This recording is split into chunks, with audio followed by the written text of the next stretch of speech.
There's some breaking news, of course, in Ferguson. Our reporters are there covering that live. And again, there was more tear gas last night against demonstrators who were exercising their First Amendment rights to protest and to redress their grievances. And they have some serious grievances, especially after what the police have done this last week. We're going to talk about the history of that police force, a very troubling history that is now coming to the forefront. We're going to talk about what's being done by the federal government, how Eric Holder is trying to spin this and take over the narrative, pretending that the federal government is the savior coming in to, on a horse to take this away from everybody because, you know, they had nothing to do with these militarized vehicles. He complains about how militarized the police are there. How did they get those weapons, those vehicles, that training? Well, of course, it has been coming from the federal government. We've been talking about that for a very long time. For years, we've been talking about it. All we hear from the mainstream media is scoffs when we talk about 2,700 MRAPs, about 2 billion rounds of ammunition, about all these vehicles being put in very small police towns, encouraging these people, telling them you need a mine-resistant armored personnel carrier. This is what's happening from the federal government, and yet they're coming in as if they're going to save the day. Of course, this is really all about corruption. And as Alex Jones had a couple of weeks ago, retired Colonel Pete Martino, who got involved in this because of the federal government militarizing a small town in New Hampshire where he lived, he said, "Can't you see what they're doing to our country?" He had seen this abroad when he was fighting in Iraq and Afghanistan. And he said it's about the mission statement. What is the mission of our various agencies? They've lost their way. They've lost their way from the top down. And we have on the phone with us now, we have Jakari Jackson and Joe Biggs there in Ferguson, Missouri, where the riots have been going. And there's some updates from last night. We had some more confrontations with the police and protesters, peaceful protesters. And we're going to talk to them about what happened and what their plans are, what's going on today. There's a lot of news coming out of there and a lot of different angles that are coming out of this. Of course, the federal government is trying to pretend that they're going to save the local residents. Many of them are buying that, even though it was the federal government that started the militarization of the police. So we need to talk about this as a country. We need to have a discussion, as Rand Paul pointed out last week. The real issue is the militarization of the police. But there's also some eyewitness reports that are coming out of the area. We're going to talk about those. And, of course, there is Second Amendment news because we had a district judge in Maryland rule on a Maryland law saying that the AR-15 bans that Maryland has put in, along with other so-called assault rifles, the court seriously doubts that these banned assault long guns are commonly possessed for lawful purposes. And it's inclined to find that the weapons fall outside of the Second Amendment protection because they are dangerous and unusual. So there you have it. A federal judge that was appointed by Clinton is saying that AR-15s are dangerous and unusual weapons that are not protected by the Second Amendment. Clearly, the Second Amendment was about military weapons because it was talking about the militia being used to defend the country.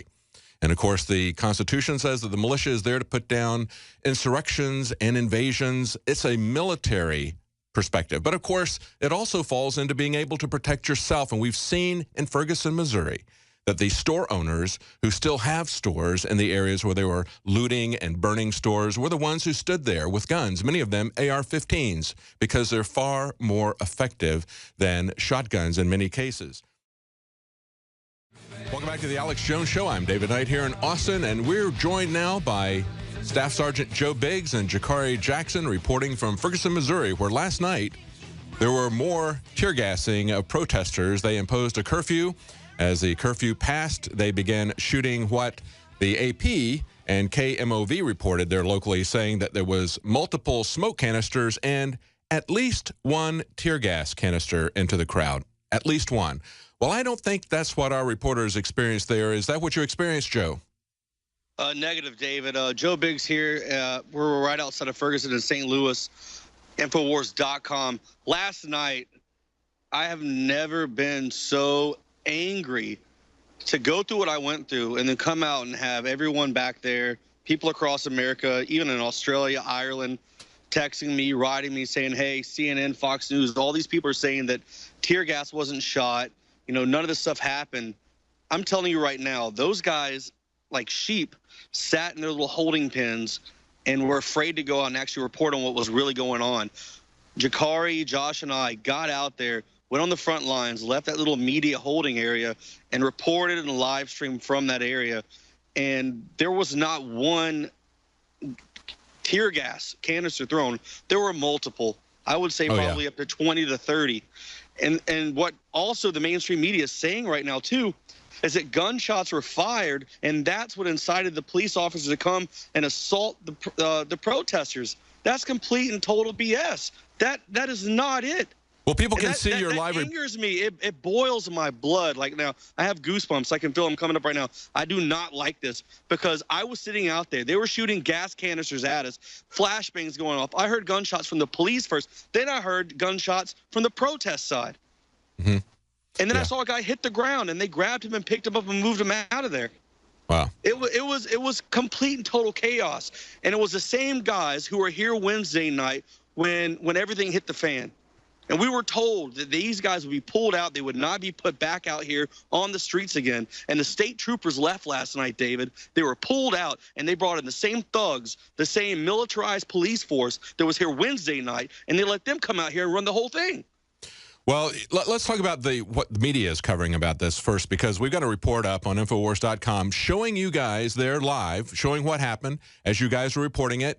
You were live streaming what was going on. You were not, as you pointed out, back in the holding area. We got some video showing what the holding area was. They had most of the media was back in a covered area, back behind the police. There you can see it if you're watching this broadcast right now. They're standing there, and they're reporting that at some point they say, well, we hear some explosions further out. They're not exactly sure what's going on because they're about a mile away. So they're relying on the police to tell them what's going on.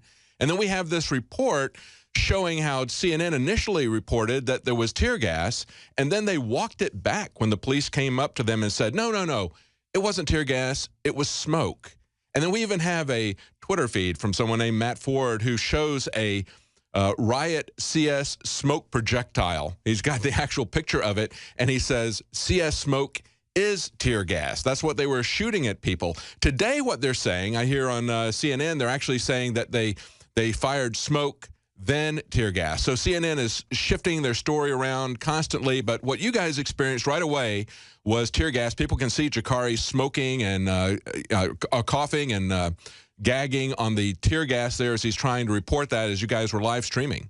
Well, I'm going to tell you why CNN changed their story, David, and that's a little part of my on my side. When the police were chasing us in their MRAPs down the road with sniper rifle dots on us, I had to run about 5 miles out of the town, come around, and then come back to my vehicle.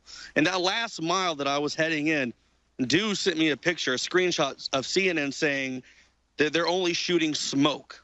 And I was so angry, I swear, that I had so much motivation that last mile that the only thing that was on my mind was to find that guy reporting live at CNN. And I tell you, I did this last night. I went in front of all those cameras, and I said, you're a coward. You guys are the Coward News Network. You won't even get out of this holding area, and you're lying to the American people saying that the tear gas wasn't fired. You need to go out and do your job. Go back to school and learn how to be a real journalist, because what you're doing is you're deceiving the American people. You're lying, and everything you do is crap.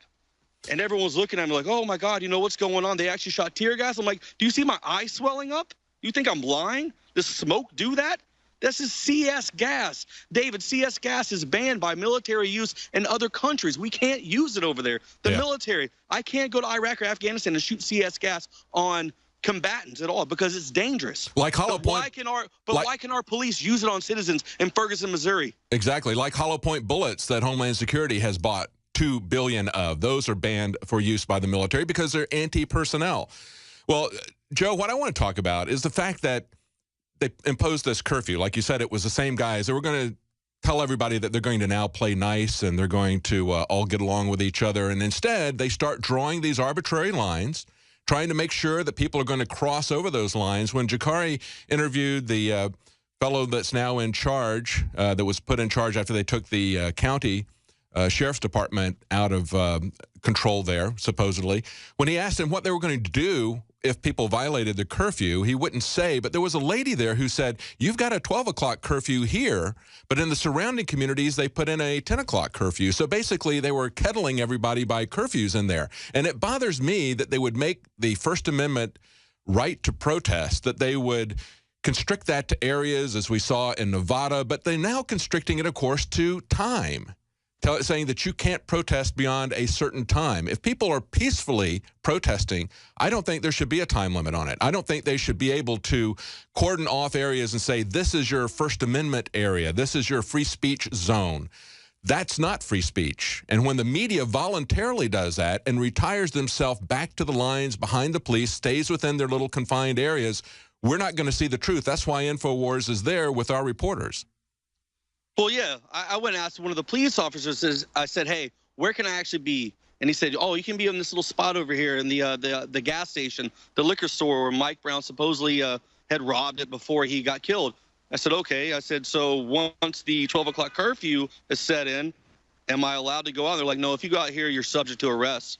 I'm like, well, that doesn't make sense. I was like, our job is to report on both sides of what's going on. So you're telling me I can't be there. And then multiple media sources came around. They were watching, filming, saying, oh, what did he just say? And he's like, are they telling you that we are limited as to what we can see? I'm like, yes. And then they were giving disinformation to CNN and Fox News and all these guys sitting over there saying, oh, we're just shooting smoke. You know, just go ahead and report on that. You know, never mind the guys out there that are screaming and throwing up in the streets in pure chaos like it's a war zone. It was crap. And over the course of the week, there were 3 different types of people there, David. There were the peaceful protesters who are mourning the loss of someone in their community.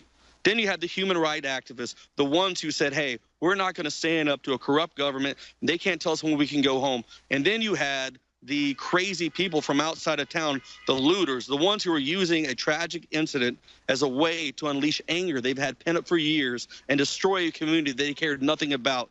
We walked up, we were filming a bus stop area where glass was shattered, where I had watched a live feed the night before, where 2 guys were throwing a trash can against it until it busted and collapsed. And there was a guy there from Compton. And we said, hey, what do you think about what's going on? He's like, I don't care. Let Ferguson burn. He's like, let it burn down. He's like, it's not my town. I don't care.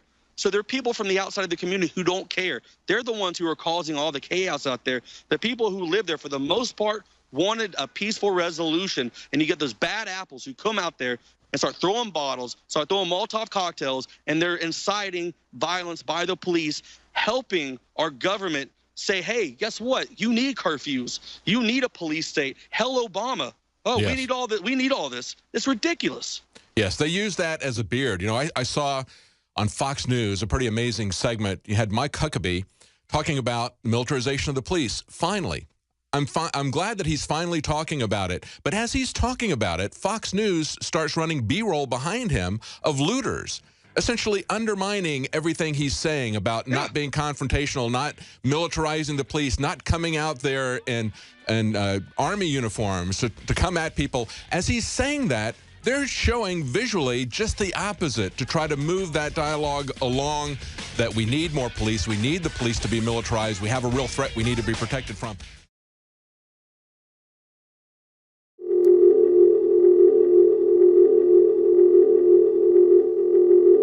Hi, I'm Dr. Edward Group. Today I'd like to talk about the war on women. You've experienced and heard about the benefits of super male vitality. Now, the new formula has arrived. Introducing the new Super Female Vitality. I have specifically designed this formula to help the body naturally regulate itself without the use of artificial hormones. Key ingredients chosen from the highest quality sources. Each of these ingredients works synergistically with the female body in order to maximize overall vitality. You've heard the reviews and the feedback on how the original Super Male Vitality has revitalized relationships. Now, both the man and the woman can have the revitalization in their own bodies with Super Male Vitality and Super Female Vitality. Secure your Super Female Vitality today from our limited stock at InfoWarsLife.com. Welcome back to the Alex Jones Show. I'm David Knight here in Austin, and we have in Ferguson, Missouri, the Infowars crew, and they have just a few minutes to spend with us. So I want to get right back to Jakari Jackson. We were just talking to Joe Biggs, who was reporting from there. I wanted to get Jakari's perspective last night because it was Jakari's video that I saw as well as Joe Biggs. They were both getting attacked by the police there as they were standing out where the demonstrators were, where the peaceful demonstrators were standing, and they were tear gassed, although the media reported that it was simply smoke because the media was standing probably about a mile away with the police and just relying on police reports. Jakari, what are your feelings about this today as you see the disparity between what you experienced and what you see the media saying? Jakari Jackson reporting from the St. Louis area. You're exactly right, David. And I have to echo just what you said, talking about how the media is just pretty much regurgitating what they're being told by the police, whether it was how the police officers were helping the Huffington Post, excuse me, not the Huffington Post, Al Jazeera, when they were shooting rubber bullets and also smoke canisters at them. They said, "Oh, we're just helping them out," and they thanked us for that situation. And you guys saw the interview; that was not the case at all. And also last night, "Oh, that's not tear gas; those are smoke grenades." Now, you know, maybe we're playing a semantic game here, David, just like we heard in the Christopher Dorner situation, flashbangs or burners. Maybe, you know, they call smoke grenades something else. But whatever they fired in that first wave did contain tear gas. It was not just a visual deterrent. You know, those first few canisters that hit the ground, I was close to one. And you guys saw that video, man. I was sniffing and snotting and, you know, I couldn't even breathe. We had the gas mask on, but mine wasn't tight enough at the time to really help me get through that situation. And it was burning my eyes. It's a very dangerous substance, just like Joe Biggs said. You can't use this against a foreign combatant. So why would you use this against American citizens in the United States of America, most of whom were peaceful? You know, we were in that crowd that they said the gentleman had the gun. I did not personally witness that. Yes, there were hotheads out there making threats towards the police, F the police. You know, somebody said, you know, you shoot us, we'll shoot back. All that rhetoric was going on, but I did not personally see somebody with the gun, but I did see somebody fall down after hearing a gunshot, which more than likely did probably come from somebody in the protester area. But the police are saying that they fired the smoke canisters after that event. That is not the case. You know, people were standing in the streets slowly. Yes, they were slowly advancing towards to where the police were, where they had a line all the way across the streets. But the police shot the smoke canisters before the shots were fired from the crowd. It looked like you guys were getting rubber bullets fired at you as well. Yeah, they were shooting something. I didn't get hit by one. It looked like some things were skidding across the ground, more than likely rubber bullets. So, you know, they were definitely willing to show their heavy hand at squashing this protest of largely peaceful protesters. And I had a chance to talk to one of the officers off camera. And he's saying, yeah, you know, you have 95. Hang on, Jakari. John Bound just put up a clip here for people that are watching. There was a Huffington Post reporter, and he took a picture of some earplugs. You know how soft earplugs are. Yeah. And he says, I need to get confirmation. I think I found some rubber bullets. I don't think those things would hurt anybody if they could actually shoot those. Those weren't rubber bullets. You know, and I'm not going to get on the guy too bad. I just guess he's never been to a situation where he had encountered earplugs before. But no, those were not rubber bullets at all. We had some. Yeah, one of them hit Joe Biggs. If he's there, if he could show us how that bruise is expanding out. They want to see your bruise. Come on here, Joe. And Joe, I guess you want to make a comment about the rubber bullets. Man, I'll tell you right now. I saw the guy in the hotel this morning, and I said, "Oh, those were the rubber bullets fired, huh?" And he goes, yeah. I was like, yeah, those are earplugs. And I was like, you're a correspondent, you're a on the streets kind of journalist guy. I was like, yeah, you might need to learn the difference between earplugs and rubber bullets. Well, it's Huffington Post. They don't really understand what an assault rifle is. They've never had a definition of an assault rifle, so they can't tell the difference between earplugs and rubber bullets either. A lot of these guys were in the free speech zone, and we were there for a little while until we realized that, you know, all the stuff was going on down the street. So we moved out of the free speech zone. A couple activists, local activists, went with us as well, because people are not only there mourning the death of Mike Brown. You also had just First Amendment activists who came out there to exercise their rights as well. And I understand that 100%. You know, it's, you know, as much as people want justice for Mike Brown, and I can understand that, you know, also want people, you also have people out there who want to be able to just walk down the street. They don't want to have to sacrifice one or the other. We can have our free speech or our right to assemble. We want them both, and we want them at all times. And like I said, that was probably the smallest crowd we've seen out there at any time of the day since we've been here. You know, it was probably just a couple hundred people right before the curfew went into effect. and then you had maybe 200 or so when it actually hit the fan. But, you know, you wouldn't know that from watching the mainstream media because they were comfortably in the free speech zone. Zooming in with those super long lenses, you know, we were right there in the thick of it, getting smoked, getting hit by the smoke. They also chased me and Joe Biggs through a neighborhood, once again chased by the police. I've only ran from the police twice in my lifetime, David, and both times were on this trip while they were shooting at me and chasing me with MRAP trucks. Well, you guys have been in the thick of it. Thank you for getting the story. You've done a great job. I know you've got to get going. It's been very dangerous there for everyone, not just you, and it's a sad condition, sad commentary on our country when the police are attacking peaceful protesters who are exercising their First Amendment rights, and when they are attacking the press and trying to constrain the press. To me, that is a real story. We've got some conflicting eyewitness reports that are coming out about what happened in the initial shooting that started all of this, and that's going to work its way out in the courts, hopefully. Hopefully we'll have a quick resolution of that, but I think the real story is the way the police have reacted, the way they have shut down free speech, the way they have attacked the press, especially those Al Jazeera shots. And you had some great shots from behind. Everybody saw those iconic photos from the side. You had actually the audio from behind as they were being fired upon, another perspective that was a very useful perspective, a great interview that you had with the Al Jazeera reporter. Well, thank you, guys. I'll let you get going. Thanks for keeping us updated on that. Stay safe. Thank you, David. All right. Well, there's been a lot of news today in Ferguson. Of course, the governor of Missouri, Governor Nixon, has been making the Sunday News Show rounds. He was on this week, as well as Meet the Press, and he's telling the prosecutor that he needs to step up and do his job. And I think that's a real important thing for them to quickly expedite this trial, this hearing, to show the evidence. I think one of the things that concerns people so much is, of course, the past history. There's always, in a police department, if you have situations in the past where there's been some egregious behavior by the police that hasn't been thoroughly investigated, of course, that is the case here. We see in some history of the Ferguson police force. But if they could only bring this up quickly, they confiscated eyewitnesses' accounts. They confiscated their video and audio recordings of what had happened.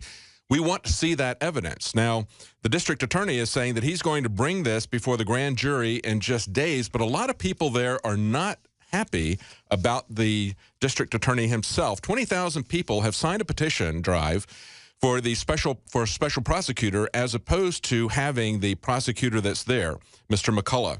This is the Post-Dispatch in St. Louis. They said they reviewed the previously secret grand jury tapes in a previous case and found in this previous case that his public statements were untrue. This was a situation where a couple of detectives killed a suspect in a passenger car. They said that he was moving the car towards him. However, when they eventually got to the grand jury tapes, because grand jury tapes, when they indict people, are secret, what they found was that only 3 of the 13 detectives who testified said that the car had moved forward in the direction of the 2 officers who shot the man and his passenger. 2 of those 3 who said it was moving forward were the ones who were doing the shooting. The 3rd who said it was moving forward was a detective that McCullough later said considered charging with perjury because his account was so at odds with the facts. So you've got this St. Louis County prosecuting attorney, Bob McCullough, who has presided over this case that a lot of people were very concerned about. It looked like he was supporting the perjury of these 2 cops. They say that they even had a national forensic expert who came there and examined the car and found that the car was actually in reverse, so it couldn't be going towards them. And we also learned on Friday that even though they released these tapes showing that Michael Brown had been in an altercation in a supermarket and had possibly stolen a $50 box of cigars, the police chief then said on Friday, well, that wasn't why the officer had stopped him. It had nothing to do with it. And so the question remains, do we kill people for shoplifting? We were just talking about what's going on in Ferguson, about how they're trying to get a different prosecuting attorney because the current prosecuting attorney has had some questionable mishandling, I would say, of a previous police shooting. As I was just talking about, 3 officers testified that a car was moving towards 2 officers who fired and killed the people in the car, yet 13 officers testified. None of the others said the car was moving forward. They did find that the car was actually in reverse. Out of the 3 who said that it was moving forward, 2 of the ones two of them were the ones who were doing the shooting, and the third was later, as the prosecutor said, suspected of perjury and other things that he was saying. So there's been a troubled history there. There's also an interesting case back in 2009 titled "The Day Ferguson Cops Were Caught in a Bloody Lie." This is from the Daily Beast, and they're talking about a guy who was essentially traveling through the area. He was pulled by the police. He had the same name as someone that they were looking for, but he had a different middle name, also a different Social Security number. They arrested him, even though he was the wrong person. They took him back to jail, and that's when the problem started. As they were putting him in a jail cell, it was early in the morning, and he was asking for a mattress, and they told him to get into the cell, and then they told him to get on the floor and to cover himself. And he said, I didn't do anything wrong. Why are you guys doing this to me? They said, just lay on the ground. At that point, all of these officers started kicking and beating him, and what they wound up doing was charging this fellow for destruction of property because he bled on their uniforms. You understand? They arrest this innocent black man who has a name that's similar, but they can't be bothered to check the middle name or the Social Security number. They think that he's somebody else that they're looking for. They arrest him, they beat him, and then they charge him with getting blood on their uniforms. That's what people are concerned about. What people are also concerned about is seeing the police double down as a militarized army coming against peaceful protesters who are upset because they believe that this Michael Brown last weekend was shot down as he didn't present a threat to the police at a point where he was no longer a threat to them. And of course, we've seen multiple accounts of this coming out. Some of the first reports came from a lady who had her video and audio that she recorded on her cell phone confiscated by the police. What she said was that he was running away from the police with his hands in the air. Now, the police said that they had gotten into an altercation. Of course, the altercation had nothing to do with the alleged shoplifting of a $50 box of cigars at a convenience store. It was all about a verbal altercation that he got into with a police officer when he was told to get out of the road. A struggle ensued as they began to arrest him.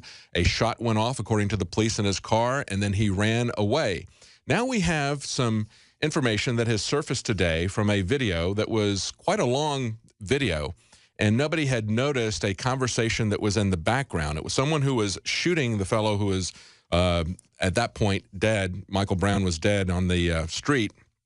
And as they were filming it and talking about it, there was a conversation that appeared to sound as if one person had seen Michael Brown turn and run at the officer, in which case there would be some justification for him shooting him. However, there has also surfaced another report, and this one is up on Infowars.com, a Twitter exchange that happened at the time of the shooting, right immediately after the shooting. A couple of people are tweeting each other, and one of the guys said he was shot from behind, and the other guy says the first two were from behind, the next five weren't because he turned around. This illustrates why they need to take this to a trial very speedily. There's no reason that this needs to take a very long time to resolve. And there is no reason, when people are upset about this, that the police should resort into full-out military confrontation mode against the demonstrators who are peaceful and against the press who is there to cover it. That's what's been happening this week. I'm David Knight. In those last segments, you heard Alex Jones' special report on geoengineering, as well as his interview with Max Kaiser, talking about cryptocurrencies, about how that's going to affect our monetary system. You can find both of those reports on Alex Jones's YouTube channel. Of course, you would have been able to see them live on Friday if you were a Prison Planet TV subscriber. We have the nightly news every night at 7 Central. And that's available to Infowars subscribers. One subscription will allow you to share that with up to 11 other people, so 12 of you can watch it simultaneously. Also, we have all of Alex Jones's documentaries there available for everyone in high resolution. It's a way to support our operation. It's what provides the support for our reporters to go places like Ferguson that we've been talking about. You know, as this was developing in Ferguson, we had a federal court decision about a new Maryland Firearms Act. This was the Maryland Firearms Safety Act of 2013, which makes the possession and open carry of so-called assault weapons illegal. Now, what are assault weapons? There's a lot of confusion about that from the people who want to regulate it, just like We saw the Huffington Post reporter had no clue about the earplugs that he found on the ground, the soft earplugs, the ear protection. He thought they were rubber bullets. Well, rubber bullets are pretty hard. Those things, if you could fire them out of a gun, probably you wouldn't even feel it. Those are soft, little squishy pieces of rubber. Anybody that's used them, even if you're not a firearms person, you may have used that kind of hearing protection. There's a lot of confusion about what an assault weapon is. It's essentially banned because of its appearance, and about 50 to 60% of the firearms that are sold would fall under that category because they are AR-15s. Now, this is what the federal judge ruled in this case. This is a U.S. District Judge, Catherine Blake.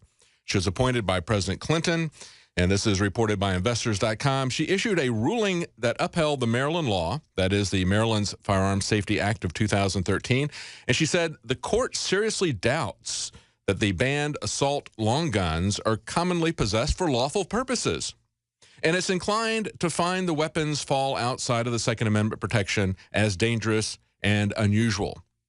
That is an egregious lie. Because you can look at the article that's up on Infowars.com of the business owners tweeting pictures of themselves protecting their businesses, and they're holding AR-15s and guns like that. And just yesterday, we saw this report from Fox News there in St. Louis area. They said, quote, "There are no police. Ferguson store owners are guarding their own businesses and cite a lack of police response." And in this article, they say looters in Ferguson, Missouri, were met with little police resistance Friday night, and store owners say that they were forced to protect their businesses with their own guns. They said 2 store owners standing outside the business holding guns told Fox2Now.com that when they called 911, they were sent from one police agency to another and got no response. That's right. You can't get protection with a phone receiver. They said, this is a pastor talking. He told the station, "I think the first message is to remind all law enforcement that they are hired to serve and protect. And if they're going to sit back and watch looting, they're not serving us, they're not protecting us." Well, see, that's a fundamental flaw in the way a lot of people view law enforcement. We've had a lot of lawsuits where people have sued the police saying, "You didn't show up in time, you didn't do anything to protect me." And over again, we've seen courts say, the police have no responsibility to protect you. They're there to enforce government policy, in many cases against you. Now, there was an interesting case. Now, the one about supporting the Maryland law banning assault rifles, that happened just last Tuesday. As the looting and unrest was going on in Ferguson, they were saying there's no reasonable lawful use for these AR-15s, even as people were protecting their businesses there with assault weapons when the police would not protect them. There is an interesting spin on this. There was a court case on August the 5th, Vaughn versus the city of Chicago. And in this particular case, they said, this is a Washington Post article, says police interference with a person's self-defense, see, not the police protecting somebody, not being obliged to protect you, but when they interfere with your own self-defense, maybe like with gun control laws, okay, but this is a more direct example. When they interfere with a person's self-defense, when he's faced with imminent danger, plus a failure to protect him against the danger, that may be unconstitutional. Now, in this particular case, you had a man, there was an altercation between 2 groups. A man named Vaughn left the area before 4 police officers arrived. They are now named as defendants. When the police officers stood between the 2 groups trying to disperse the crowd, this fellow, Vaughn, returned to the scene looking for his younger brother. He was carrying a stick to protect himself. One of the officers drew his gun and pointed it at Vaughn and demanded that he drop the stick. He complied. Then a man in the opposing group began yelling obscenities at him, and he picked up the stick again. Again, the officers ordered him to drop the stick. Again, he complied. Then the man who had been shouting obscenities at him made his way through the crowd carrying a metal baseball bat. The defendant officers didn't order that man to stop, didn't order that man to drop his metal bat. Instead, they let him go through, and they watched as he clubbed Vaughn in the head with a bat and then ran from the scene. Vaughn died from this. He died from this. Maybe what we need is bat control, right? Baseball bat control, stick control. No, maybe what we need are police who don't interfere with your right to protect yourself by banning guns. Do we really want the police that we've seen in Ferguson, Missouri, as we've seen the results of this militarization of the police, do we really want them to have a monopoly on the use of force? Can we really trust them for that? I don't think so. Look at what Eric Holder is now saying. He's now pretending that he's astonished and surprised at the militarization of the police. This is reported again by the Washington Post. He's criticizing the police response in Ferguson, saying that he's, quote, deeply concerned about the use of military equipment. Well, where did they get that military equipment? They got it from the same federal government, from the administration that is now putting these over-the-top military equipment in the smallest towns in America. They're the people who are bringing in 13,000 MRAPs from counterinsurgency wars abroad. These are the people where 2,700 of them have been purchased by Homeland Security, along with their 2 billion bullets. That's right, they're hollow point bullets that by Geneva Convention, even the military can't use in a war. And CS gas, which the military can't use in a war. But they can use that against their own citizens, and they're stockpiling it in massive amounts. And the federal government has set up the rules of engagement that we see playing out on the streets of Ferguson. But Eric Holder is amazed. He's astonished. And he says, at a time when we must seek to rebuild trust between law enforcement and the local community, I'm deeply concerned that the deployment of military equipment and vehicles sends a conflicting message. Yeah, it sends a real conflicting message. It sends a message that his saying that we need to rebuild trust is the conflicting message, because nothing that the government has been doing in their war game scenarios. Joe Biggs, who's there in Ferguson, Missouri right now, Joe Biggs and I walked through one of the facilities, AP Hill, where they are training against the American people, as if we are the counterinsurgency, as if we were the counterinsurgency in Iraq or Afghanistan, the people that need to put down. They are militarizing the police. They're going to use the police as military. You can see this in their training scenarios. You can see it in the fusion centers and the NSA snooping, the spying that's going on. You can see it in their wargaming scenarios. They make no bones about it. And then he goes on to pretend that he is surprised and disappointed about the infringements upon the free press. Eric Holder went on to say, and this is the Washington Post reporting it, he said, quote, journalists must not be harassed or prevented from covering a story that needs to be told. He said, and they point out his hypocrisy. They say, this is a stance on behalf of media freedom, noted from a tweet from a Justice Department spokesman who said that the Huffington Post Ryan Riley, who was arrested along with the Washington Post reporter Lowry, was a, quote, gutsy reporter. And they say that was criticized because this is the same Justice Department that is investigating several journalists, including James Risen, a Pulitzer Prize-winning reporter who's facing potential jail time for failing to identify a source. So here we go. They're investigating people. They're tracking journalists. They are looking at their phone records. You remember even before the Snowden leaks, we were told that they had gotten all kinds of phone records from the Associated Press, from the mainstream media. Now they're arresting people like the Washington Post reporter and the Huffington Post reporter there in Ferguson, Missouri. When they do that, these guys are starting to pay a little bit of attention, but they still fundamentally go with the government's. There's some footage of that right there.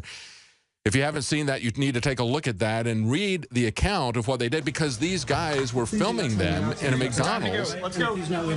They basically arrested him, said, sorry, you got to get going. You got to put that down. You have no right to film me in a McDonald's. There is no expectation of privacy for the police in a public area. There is an expectation of a freedom of the press. There is an expectation of freedom of speech. There is an expectation that we can redress the grievances. Alex Jones here to break down some exciting developments in the area of research concerning supplemental iodine. It's nothing less than phenomenal. I began to get into iodine a few years ago because it was helping me and my family so much get healthy and detoxify. And I used some of the mainline iodine supplements and they upset my stomach and I had some issues with it. Until I discovered a product being developed by Dr. Group, who I was already interviewing as an expert on my radio show, and I began taking the product before he actually rolled it out. You now know it as Survival Shield True Nascent Iodine that your body can really absorb. Then, about a year ago, he said, listen, if you think this is powerful, I'm going to come out with rare earth, deep earth, crystals that are incredibly powerful that no one else has as a source for their iodine from between 7,000 and 12,000 feet, literally drilled out of the ground. You put it on a hot plate and it turns into the pure gas. No one else has 99.99% pure iodine. And the results that I personally have had have been life-changing. I was over 270 pounds. And with the iodine, exercise, and better diet, I have lost now more than 50 pounds total, and I'm continuing to lose the weight. I have more energy, my libido, all this crap came out of my skin. I believe our research is conclusive. This is the best iodine out there. And I know this for a fact. Nobody else has got iodine based on these pure crystals, ladies and gentlemen. This is innovating. This is trailblazing. And the best part is it helps fund Infowars.com, the radio show, the TV show, the whole media operation promoting true libertarian ideas. For a limited time, experience the ancient power of Survival Shield X2. Take advantage of this unprecedented 30% off Super Detox special at InfoWarsLife.com.